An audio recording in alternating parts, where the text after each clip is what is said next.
graça sobre graça. Pois a lei foi dada por intermédio de Moisés, a graça e a verdade vieram por intermédio de Jesus Cristo. Ninguém jamais viu Deus, mas o Deus unigênito, que está junto do Pai, o tornou conhecido. Amém? Deus te possa abençoar. Pode sentar. E abaixe os olhos mais uma vez, vamos orar. Pai, obrigado, Senhor, pela Tua palavra. A Bíblia, ela é a Tua palavra, Senhor. Ela é viva. Venha falar conosco agora, Senhor, e possamos aprender, possamos desenvolver essa fé, Pai, que é necessária, Pai, para continuar. Pedimos, ó Pai, em nome de Jesus, que Teu Espírito visite as nossas vidas, Pai, e que agora, Senhor, nossos corações estejam prontos, ensinados para aprender. Em nome de Jesus, eu oro, peço, Pai. Amém. Nós estamos estudando o livro de João e vamos falar hoje sobre esse texto, sobre graça. Tem uma canção que chama Graça Maravilhosa. Graça maravilhosa. A graça. Essa canção é um hino conhecido protestante, tradicional, com letra escrita pelo inglês John Newton. John Newton escreveu esse hino e foi traduzido e muitas pessoas cantaram. Depois de um curto momento na Marinha, ele trabalhava na Marinha, ele se tornou um traficante de escravos. Naquela época, pegava os escravos da própria África, os próprios africanos vendiam seus compatriotas e aí levavam até o porto, e esses homens faziam tráfico através do navio com esses escravos, transportando ele. E esse homem se tornou um desses traficantes de escravos. Certo dia, durante uma viagem, ele estava ali e começou a haver uma tempestade, e o marinheiro tomou lugar para o barco. De repente, ali onde o marinheiro estava, passou uma água e levou o vento com água, com a tempestade, levou aquele homem para o fundo do mar, e ninguém o viu, e ele era para estar sentado naquele lugar. E aí, mais tarde, quando ele saiu da tempestade, ele se sentiu tão frágil, desamparado, e concluiu que somente a graça de Deus poderia salvá-lo naquele momento. E isso o incentivou através de uma leitura de um livro chamado Imitação de Cristo, de Thomas Kempis, e ele resolveu abandonar o tráfico dos escravos. Porque quando a pessoa converte a Jesus, ela aceita Cristo, aquilo que não é viável com fé, no seu trabalho, ela abandona. E ele abandonou e tornou-se cristão e compôs essa música maravilhosa, Graça, depois dessa experiência de quase morte ali no navio. O que leva um homem a escrever uma canção? Porque hoje a gente vai falar sobre graça. Graça, você já ouviu falar assim? Não é de graça, não é a palavra de graça. A palavra graça vindo da Bíblia. E a palavra que leva um homem como este a escrever uma canção dessa, graça, quão maravilhosa graça. Que leva um homem a escrever isso foi o mesmo que está escrito no túmulo dele.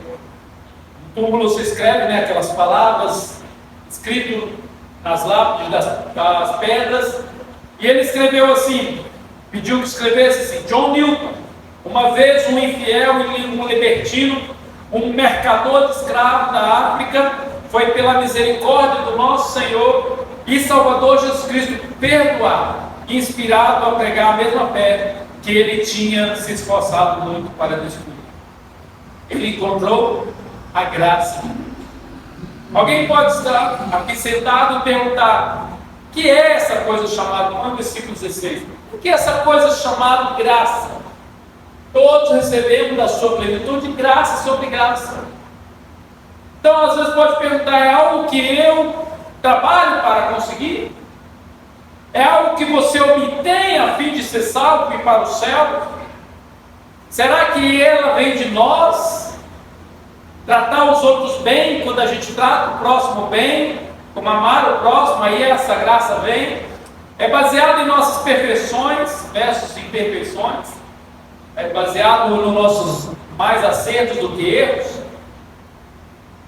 Aqui nesse texto, no versículo 16, ele diz: todos recebemos da sua plenitude, ou seja, do cheio, do transportar da graça sobre graça. A palavra graça no grego é uma palavra que ela é dita da seguinte maneira: charis. Charis era normalmente usada para substituir a palavra misericórdia no Antigo Testamento, que geralmente se fala de um favor desmerecido, aquilo que você não merece, mas você recebe. Que geralmente o verbo corresponde a tanto o perdão humano como o perdão divino. Quem já perdoou alguém sabe como funciona. Alguém te faz o mal, mas você vai e perdoa a pessoa. Você deixa aquilo, entende, não corre atrás com a justiça das suas próprias mãos para resolver, você perdoa a pessoa. A graça, portanto, é um favor imerecido. Aquilo pelo qual trabalhamos é considerado o nosso trabalho. Trabalhamos o nosso salário, por exemplo, mas aquilo pelo qual não trabalhamos não é considerado uma conquista. Como a salvação vem até nós, sem nenhum tipo de obra de nossa parte, concluímos que não cabe em nós o mérito. Por exemplo, para chegar ao céu você não precisa fazer nada. Você não precisa fazer nada, você precisa somente da graça. Você precisa desse favor imerecido para chegar ao céu. Portanto, vejamos Romanos 6 e 23. Romanos 6 e 23 já nos dá uma direção do que é essa graça. Diz assim: porque o salário do pecado é a morte, mas o dom gratuito, a graça de Deus, é a vida eterna por Cristo Jesus, nosso Senhor. Ou seja, o pecado, o salário do pecado é a morte. Ou seja, quanto mais errarmos, mais pecarmos. O pecado é a mentira, a desobediência, a inveja, glutonaria, comer demais, o orgulho, a ambição egoísta, o adultério, a mentira, como eu já disse, a corrupção, o roubo. O pecado é isso. Isso traz morte. Esse é o salário. Mas o dom gratuito, ou seja, a salvação, a graça, é por meio de Jesus. A Bíblia, a mensagem, é uma linguagem mais natural, é mais comum. Ela diz: trabalhem para o pecado por toda a vida, e o seu pagamento será a morte. Mas o dom de Deus, ou seja, a graça, é a vida real eterna proporcionada por Jesus. Através de Jesus, nós recebemos a salvação da nossa condenação eterna no inferno. Então essa graça envolve alguns elementos. Então a graça é favor imerecido. Graça é algo que Deus nos deu, é um presente de Deus através de Jesus Cristo. E aí há alguns elementos. Uma graça salvadora. Deus, ele escolhe nos dar esse presente e ser parceiro da humanidade. O versículo 14, 1 João 1,14, disse que Jesus, ele veio, ele se encarnou. Jesus Cristo, ele veio ao mundo. Ao vir ao mundo, Deus escolheu, por meio de uma decisão livre e soberana, relacionar com a humanidade. Ele deu um passo de vir em direção a nós. Apesar do pecado, apesar de todos os erros humanos, apesar de toda a graça e a corrupção que há no ser humano, e vemos que Jesus, ele veio. João 1,14 diz que o verbo se encarnou. Ele diz: aquele que a palavra tornou-se carne e viveu entre nós. Ele veio para estar conosco. Por isso que nós temos o Natal, o Natal vem de natalidade, onde comemoramos Jesus. Por isso que temos a Páscoa, a qual comemoramos a sua morte, a sua ressurreição. Por isso que o mundo já está ouvindo e todos ouvem falar de Jesus. Por isso que temos a palavra de Deus para nos ensinar sobre Jesus. Ele veio. Deus escolheu demonstrar esse compromisso entregando pela redenção da humanidade a Cristo. Versículo 16 novamente. Ele é muito importante porque ele trabalha isso para nós. Ele diz: todos recebemos disso. A vinda de Jesus é essa plenitude, é essa graça sobre graça. É Jesus. De acordo com a Bíblia, foi isso que aconteceu na encarnação, ou seja, na vida de Jesus, o Filho de Deus. Foi isso que aconteceu na sua paixão, na sua morte e ressurreição dos mortos. O ato da redenção expressa a atitude de Deus que elege a si mesmo como redentor da humanidade. Elege a si mesmo como redentor da humanidade pecadora. É quando Deus vem dar aquele passo para receber a nós. Assim, em Efésios 2:8 diz: porque pela graça sois salvos. Pela graça sois salvos. Então, se a gente ouviu a palavra, pois pela graça vocês são salvos por meio da fé, isso não vem de vocês, é dom de Deus, é presente de Deus. Sendo assim, Deus escolheu suportar toda a dor, todo o preço da redenção. Ele escolheu aceitar a cruz do Gólgota, como a gente viu na Páscoa, como um trono real. Escolheu também aceitar a porção que pertencia à humanidade caída, especialmente no sofrimento e na morte, quando Jesus vem e morre pelos nossos pecados, como a gente vê na Páscoa, vemos nos filmes, principalmente aquele do Mel Gibson, a qual há uma morte de Cristo, onde há o sofrimento. Ele escolheu o caminho da auto-humilhação e degradação para redimir a humanidade. É aquilo que diz que nós não merecemos, além do nosso pecado, a nossa morte. Mas Deus decidiu, no seu coração, trazer a paz e a graça para nós através de Jesus. Os pecadores arrependidos é o objeto dessa graça. Quem é o destinatário dessa graça? É eu e você. Somos os destinatários. De acordo com a Bíblia, a graça da salvação divina não é automática e unilateral concedida aos pecadores, mas como Paulo diz em Efésios, por meio da fé. Por meio da fé. Não adianta eu levar um presente na porta da sua casa e você bater na porta da sua casa e aí você abrir a porta e eu estar com o presente se você não recebe. Você fecha a porta novamente, ignora o meu presente. Casa se fala de terra, onde Deus veio com seu Filho Jesus Cristo, lá dos céus. E o presente é o próprio Jesus. E a porta é o nosso coração. Ele bate, dizendo para nós: abre para mim entrar. Como diz em Apocalipse no capítulo de número 8. Eis que estou à porta e bato. Se alguém abrir, eu entrarei. Paulo era cuidadoso ao qualificar a maneira como a provisão graciosa da vida eterna de Deus é recebida. Em Efésios 2:8 ele diz: porque pela graça sois salvos. Ele diz: é dom gratuito de Deus. Não preciso fazer nada mais para ser salvo, eu preciso de Jesus. Mas aí a parte B ele diz: por meio da fé. Isso não vem de vós, é dom de Deus. A graça de Deus diz que servimos a Deus porque somos salvos. Nós vamos servir a Deus porque somos salvos.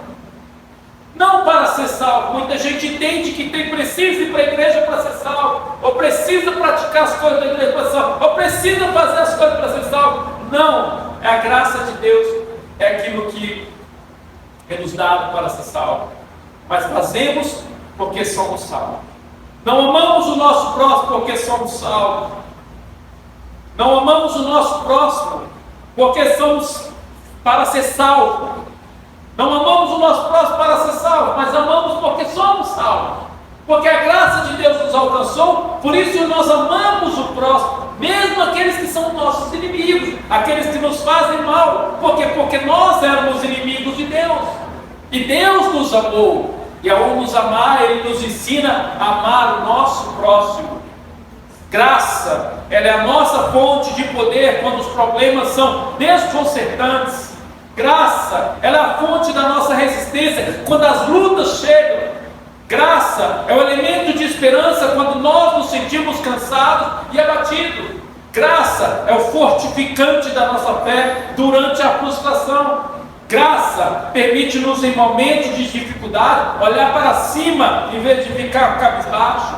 Graça permite nos acalmar durante a complexidade da vida. A graça. A palavra graça é a única palavra que é comum em todas as bênçãos. É ela que nos suporta. É saber que Deus nos amou e nos salvou. E guarda e protege as nossas vidas. Alguns têm misericórdia, alguns têm paz, alguns têm amor, mas todos têm graça. Eu tomo isso como um toque da parte do cristianismo. É central entender a graça de Deus. Porque não pregamos o Evangelho, Jesus, sem falar dessa graça, esse favor imerecido, a qual Jesus vem e morre na cruz do Calvário. Ele vem, nasce com Maria, vive a sua vida, cumpre o ministério, de repente vai para uma cruz, e é crucificado, e no terceiro dia ele ressuscita. O que é isso? O próprio Jesus é a graça, é a nossa salvação. Paulo, ele escreve nas suas cartas sempre dizendo e começando com a graça. Ele diz: a graça esteja contigo, e no final ele diz: a graça seja contigo.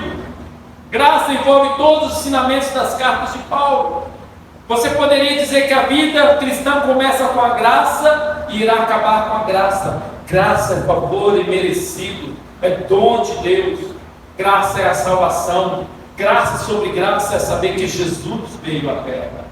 Jesus é a graça que nos alcançou. A graça que estamos falando é a graça de Deus. Na maioria das vezes, a bênção apostólica, que a graça e a paz da parte de nosso Deus, Pai, do nosso Senhor Jesus Cristo. Graça é algo que vem de Deus.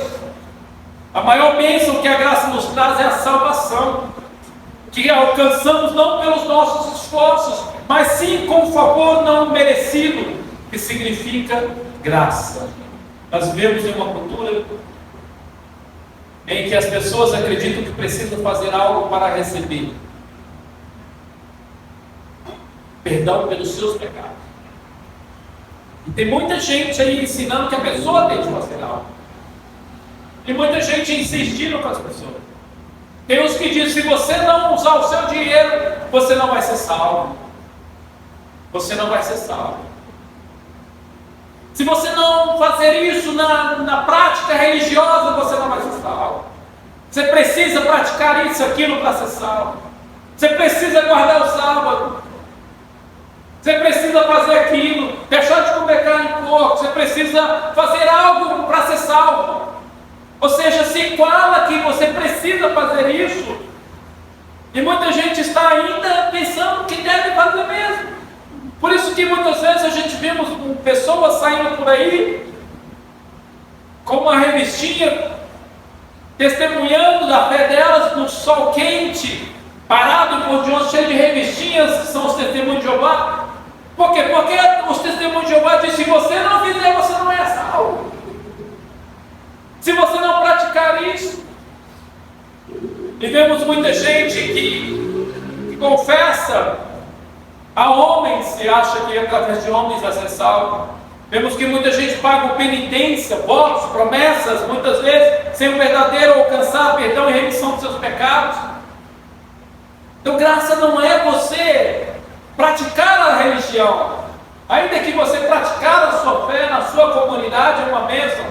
Mas graça é aquilo que de graça Deus nos deu, um dom gratuito, aquilo que só Ele pode fazer por nós. Vemos aqui que é uma atitude antibíblica muitas vezes, de pessoas praticando coisas. Eu venho à igreja porque eu recebi essa graça. Eu não merecia receber. Por isso eu sinto prazer de ir à igreja, estar com os irmãos, louvar a Deus, porque a Bíblia ensina sobre o culto. Eu oferto, eu dizimo porque eu recebi esse presente, que é a graça de Deus, e isso fez com que eu tivesse essa disponibilidade no meu coração, porque eu reconheço o maior presente que eu recebi. Então não faço para receber mais nada, porque eu já recebi. E essa graça é Jesus Cristo, é a cruz, é o Calvário, é o túmulo vazio, é o envio de Jesus. Pela graça sois salvos, não por meio da fé. Isso não vem de vocês, mas é um presente dado por Deus. Isso é graça de Deus em ação. Para a mulher apanhada em adultério, Jesus disse: nem eu te condeno, vai, não peque mais. Para a multidão que crucificavam ele lá na cruz, ele disse: Pai, perdoa-lhes, porque eles não sabem o que fazem. Para o ladrão crucificado ao lado dele, Jesus disse: hoje tu estarás comigo no paraíso. Isso é graça. Graça é aquilo que aconteceu quando a mulher foi pega em adultério, e aí eles queriam pegar Jesus na lei, e aí pega aquela mulher e joga diante de Jesus, sendo que a lei dizia que os dois adúlteros deveriam ser julgados, mas eles pegam a mulher e jogam aquela mulher lá, talvez porque o homem era alguém conhecido, era alguém que era respeitado, e aquela mulher agora ali, seminua, jogada ali, pegada no ato de adultério, e todos queriam apedrejá-las, e pergunta a Jesus: o que vai fazer? Ele diz: quem não tem pecado, atire a primeira pedra. Sabe quem não tinha pecado ali? Jesus. Por que ele não atirou a primeira pedra? Por que ele não atirou uma pedra? Porque ele é a graça, ele é o presente que nos dá quando nós erramos, quando pecamos contra Deus, quando fazemos coisas que desagradam a Deus, quando desobedecemos os nossos pais, quando mentimos para alguém, quando erramos, em vez de Deus nos mandar para o inferno, Ele diz: vai pelo meu filho, que é a graça que vai te salvar, procura o meu filho, que é a graça que te leva para o céu. Para a multidão que estava ali, quando ele sobre a cruz, ele simplesmente olhou para aquela cruz e aquelas pessoas e disse: Pai, perdoa, porque eles estão crucificando teu filho, eles não sabem o que estão fazendo. Agora, um homem do lado da cruz, já com todos os seus crimes cometidos, pregado na cruz, o único lugar que a gente poderia dizer, como a gente costuma dizer para um estuprador, para um pedófilo, para um traficante ou para alguém que mata pessoas, assassino, a gente acha que essas pessoas têm que ser mortas direto. É a expressão bandido bom é bandido morto. Mas Jesus não olhou para um homem na cruz e olhou para ele e disse: bandido bom é bandido morto. Ele olhou para a cruz e disse: hoje tu estarás comigo no paraíso. Porque aquele homem procurou a Jesus. Não estou dizendo que a justiça não deve funcionar. A justiça deve funcionar. Os policiais, a segurança pública, que são os policiais, eles são um muro que divide a sociedade. Eles têm de cumprir o papel deles. As cadeias são necessárias para que homens violentos, pessoas violentas, pessoas que trazem mal a outros estejam lá. Mas lá elas podem encontrar a Jesus. Mas lá elas podem encontrar a Cristo, como essa pessoa encontrou, como esse ladrão. Porque a graça de Deus é dada a todos nós. Porque o elemento é que a graça de Deus é a sustentação. Ó graça, favor imerecido, mas recebido por nós pecadores, ela não vai apagar ou lavar a situação problemática da vida. Não nos permitirá racionalizar o problema à distância. A graça não vai amenizar muitas vezes a nossa dor. A graça não vai apagar ou manter dificuldades longe de nós. Irritações diárias vão continuar aparecendo neste mundo. No entanto, ela nos permitirá estabelecer, ou melhor, pôr-se de pé. Ou melhor, não ficar de queixo caído durante os tempos difíceis. Ela vai te sustentar. A graça, ela nos sustenta. É isso que aquelas pessoas que creem em Jesus têm uma fé grande. Uma pessoa olha para ela e diz: você tem uma fé muito grande. O que é isso, essa fé grande? Essa fé é porque a graça de Deus nos sustenta. A graça assegura-nos o suficiente para não se preocupar com o que está para vir. Porque nós contemplamos a bondade e a grandeza de Deus como Ele nos livra diariamente. A graça, ela nos guarda nisso. Ela nos sustenta nisso. Por mais que a gente olhe para o mundo e ache que o mundo vai ficar pior, Deus vai nos sustentar. A graça vai nos sustentar. Como igreja, precisamos da ajuda de Deus e da graça dele. Precisamos, para o bem da nossa própria fé, que às vezes é fraca, de uma graça que nos sustentamos. Precisamos para inflamar o pavio fumegante do nosso ser. Precisamos para nos capacitar na evangelização. Precisamos para uma adoração autêntica. Só sabemos adorar quando reconhecemos que éramos perdidos e essa graça nos alcançou.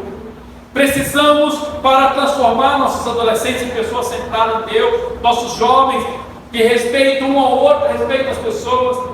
Precisamos para orientação e planejamento no futuro. Precisamos para cumprir o nosso desafio financeiro ano após ano. Precisamos dessa graça. É ela que vai nos sustentar. Em cada uma das necessidades, o Senhor tem graça para cada momento. É a graça de Deus. Por mais situações que você passa, diga: Senhor, me cobre com a tua graça. Por momentos que passamos, Veja o que o escritor do livro de Hebreus, capítulo 4, e versículo 16 diz: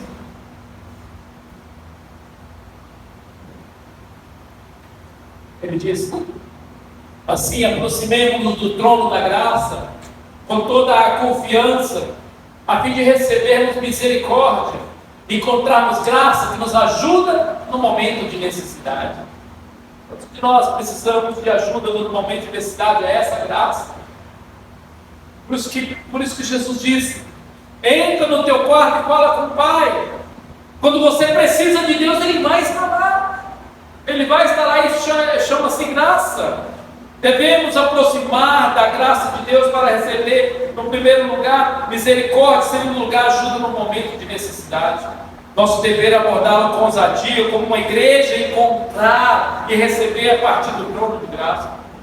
Temos todas as razões para acreditar que Ele vai nos ouvir, que Ele vai nos ajudar no momento adequado.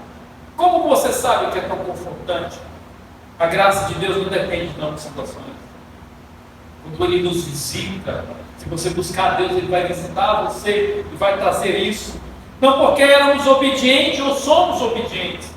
Não porque dizimamos ou tenha dizimado. Não porque frequentamos a igreja com tanta graça de Deus é dada a nós, porque Deus nos ama. É porque Ele nos ama. O foco aqui é o amor de Deus. Se você entende esse amor, você vai dizer: é por isso que Ele nos ama. Voltando ao presente, a pessoa sai da casa, eu saio da minha casa, vou lá na sua casa, bato na sua porta com um presente, e você vai perguntar: por que você está me dando um presente? Só vai presentear porque ama. Quem te dá presente, você sabe. Ela te ama, você convida a pessoa para o seu aniversário, ela traz um presente, e você olha, a pessoa até pensou em mim, porque eu precisava desse presente. Eu precisava disso, ela não vai só por causa do bolo do churrasco. Tem muitos que vão. Tem muitos que nem levam o quilo dele. Porque não está preocupado. A gente nem sabe. Uma vez teve um aniversário de uma pessoa, e aí estava cheio o aniversário. Parece que tinha entrado um monte de penetra. E aí o pai da pessoa chegou e falou: quem que é amigo do noivo fica do lado direito, quem que é amigo da noiva fica do lado esquerdo. Aí todo mundo foi para um lado, ficou só um grupo no meio. Aí ele disse: desse lado e daquele lado vai embora, que você quer o aniversário de 15 anos. Ela penetra. Porque as pessoas não estão preocupadas com a festa, estão preocupadas com o que vai comer, estão preocupadas com o que vai acontecer. Elas esqueceram que aquilo era uma festa de aniversário e comemoração de alguém. Então elas não têm amor àquela pessoa, elas estão preocupadas.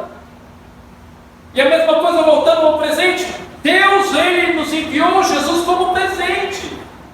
Ele veio à nossa casa, chamado terra, trouxe o presente que é o seu Filho. Por isso que a Bíblia diz, João 3,16, porque Deus amou o mundo de tal maneira que nos deu um presente, enviou Jesus Cristo. Deu o seu Filho unigênito para que todo que nele crê não pereça, mas tenha a vida eterna. Isso é graça. Ele veio nos oferecer. Jesus, Ele bate na porta dos nossos corações. Ele não diz que há um limite para o seu amor ou misericórdia, mas Ele nos permite saber que temos permissão na sua graça. Independentemente do nosso pecado, a graça é suficiente. Deus é um Deus de graça, que não só nos salva da morte eterna, mas também nos salva de uma vida derrotada. Ele nos salva colocando a sua vida dentro de nós, viver essa vida abundante. O nosso Salvador disse em João 10:20, 10:10, Ele diz: eu venho para que tenham vida e tenham em abundância. O ladrão vem apenas para roubar, matar, destruir, mas Ele diz, Jesus disse: eu vim para que tenham vida e tenham plenamente. A graça de Deus nos salva dos nossos fracassos, a graça de Deus nos salva da nossa pecaminosidade, da nossa natureza pecaminosa. A graça nos salva de nós, dos nossos pecados. Por isso que a graça, hoje você está aprendendo sobre a graça é suficiente. Porque que graça? Amor imerecido de Deus, presente que nós não merecíamos, Jesus Cristo. Graça é mais do que uma oração nas refeições. Graça está além da nossa capacidade de ganhar ou pagar. Atos 5:11, nos diz que somos salvos por causa da graça. Esse texto ele é bom porque diz: somos salvos por causa, grande, 15:11, somos salvos por causa da graça. O texto é muito bom porque ele diz assim: de modo nenhum cremos que somos salvos, cremos que somos salvos pela graça do nosso Senhor Jesus, assim como também eles também. Romanos 4:4 diz que somos justificados pela essa graça. Efésios 2:5 nos diz que somos restaurados pela graça. A graça de Deus é suficiente. A graça de Deus foi dada para nós quando Ele enviou o seu Filho. A graça de Deus se consumou quando Jesus orou no Getsemane. A graça de Deus foi confirmada quando Jesus estava diante de Pôncio Pilatos. A graça de Deus foi adquirida quando Jesus carregou a cruz. A graça de Deus foi adquirida quando eles pregaram o nosso Senhor na cruz. A graça de Deus foi aprimorada quando Jesus morreu na cruz. A graça de Deus foi ratificada, foi escrita e ali foi confirmada quando lançaram Jesus, o unigênito de Deus, em um túmulo emprestado. Mas ouve isso: a história não termina naquele túmulo, lá naquele lugar. Não há nada por aí. Há mais para essa graça que nos permite uma herança garantida. A graça de Deus que é extensa, a graça de Deus que é consistente, a graça de Deus que é constante, a graça de Deus que é contínua, a graça de Deus que é imerecida. É graça sobre graça. Por isso que o texto diz graça sobre graça.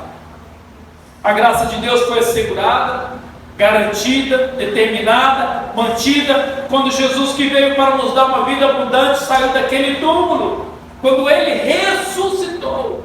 Quando Ele ressuscitou, ó morte, onde está o teu aguilhão? Sepultura, onde está a tua vitória? Jesus ressuscita, então a graça de Deus é suficiente para limpar suas transgressões e os seus pecados. Ela é o suficiente. A graça de Deus é suficiente para remover o desejo das drogas, dos vícios, do pecado. A graça de Deus pode eliminar esse sentimento de ódio e falta de perdão. A graça de Deus pode apagar esse consentimento de dúvida. Será que Deus está realmente me ajudando? Será que Ele pode fazer isso? De desespero, de dúvida, de descrença. A graça de Deus pode erradicar esse sentimento de desesperança, desespero que muitas vezes bate no coração das pessoas. A graça de Deus é suficiente. A graça, favor imerecido, é o próprio Cristo, nosso Salvador. Terminando, a graça de Deus pode nos salvar, mas se nós nos respondermos a ela pode nos alcançar se nós nos responder a ela. A graça de Deus pode nos sustentar, mas se nós confiarmos nela. A graça de Deus é dada por Deus, porque Ele é a fonte. Se Deus é a fonte, nós somos os receptores, pois a graça é dada a nós. Nós somos o receptor desta graça. Porque precisamos da graça. Ou melhor, porque precisamos, como o versículo 16 diz, graça sobre graça. Porque você precisa da graça. João mencionou a resposta aqui neste primeiro capítulo, é que sem graça, sem essa graça, sem a graça, nós não somos filhos de Deus. Isso é esmagadoramente relevante para todos que você conhece. Você se lembra do versículo 12 e 13? Vamos lembrar. Ele diz 12 e 13: contudo, aos que receberam, aos que creram, João capítulo 1, 12 e 13.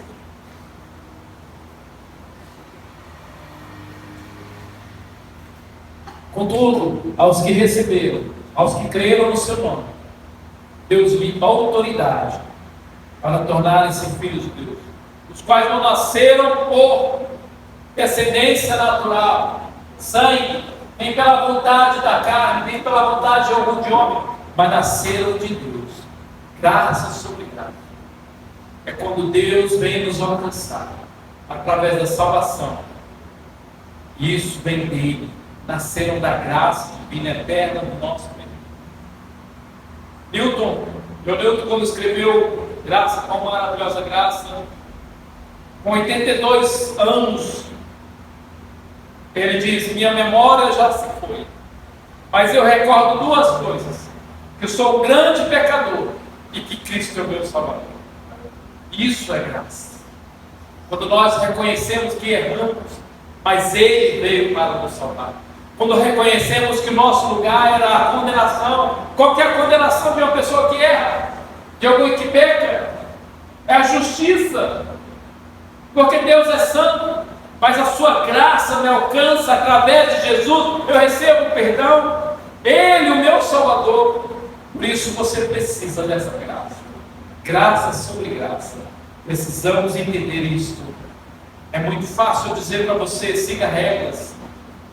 Vem na igreja todos os domingos da sua vida. É muito fácil dizer isso, porque você vai conseguir cumprir. É muito fácil dizer para você: pega todo o seu dinheiro e dá para a igreja que você vai ser salvo. Comprar essa e aquela regra, faça isso, faça aquilo. Pega tudo o que você tem e dá aos pobres, cria associações. Há uma capacidade de nós fazermos isso, mas não é isso que nos leva ao céu. Porque não conseguimos méritos pelas nossas próprias forças. Porque mesmo se a gente fizer, vai haver um domingo que a gente vai dizer: eu não quero ir. E muitas vezes a gente não vem na igreja. Porque a gente está tão cansado, está tão estressado, está com problema. Eu conheci casais que eu discipulei que por causa de briga no casamento não viram a igreja. Porque alguma coisa trouxe no casamento. Há algumas vezes que a gente vai olhar e vai dizer: será que eu ajudo essa pessoa? Ou talvez você vai na casa de alguém e vai ver pessoas, como eu já fui, depois de doar roupas para as pessoas jogando roupa fora porque elas não queriam lavar a roupa de preguiça. Elas jogavam as roupas fora. A Gisele estava comigo lá, a gente chegou um monte de roupa jogada fora. Preguiça de trabalhar, de lavar as roupas e reusar roupas novas, roupas limpas. E aí aquilo que o seu coração vai dizer: eu não vou ajudar mais ninguém. E aí nosso coração é contaminado, por isso que muitas vezes não conseguimos alcançar, porque muitas vezes nossos corações não conseguem, por isso que é de graça, por isso que é o amor de Deus, porque Ele sabe que nós não vamos conseguir, Ele sabe que por mais que nós fazemos, muitas vezes a gente não vai conseguir fazer o suficiente para alcançar a salvação. Por isso que Ele diz: eu preciso dar algo que seja gratuito, que seja de graça, que seja da minha vontade, para que eles sejam salvos. E Ele fez isso enviando Jesus. Graça sobre graça. Não éramos merecedores, e enviou Jesus. Você só vai ao céu através de Jesus. Você só vai ao céu arrependendo dos seus pecados por meio da fé.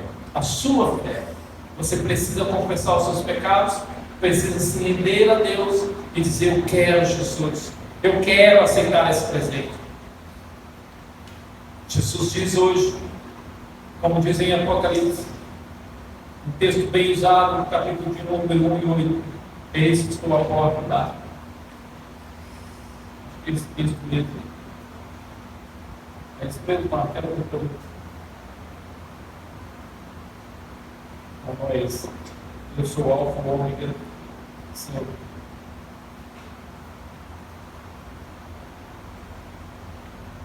Coisa mesmo, Deus tem Apocalipse. Eis que estou à porta. Quem abrir a porta vai ser. Eis que estou à porta e bato.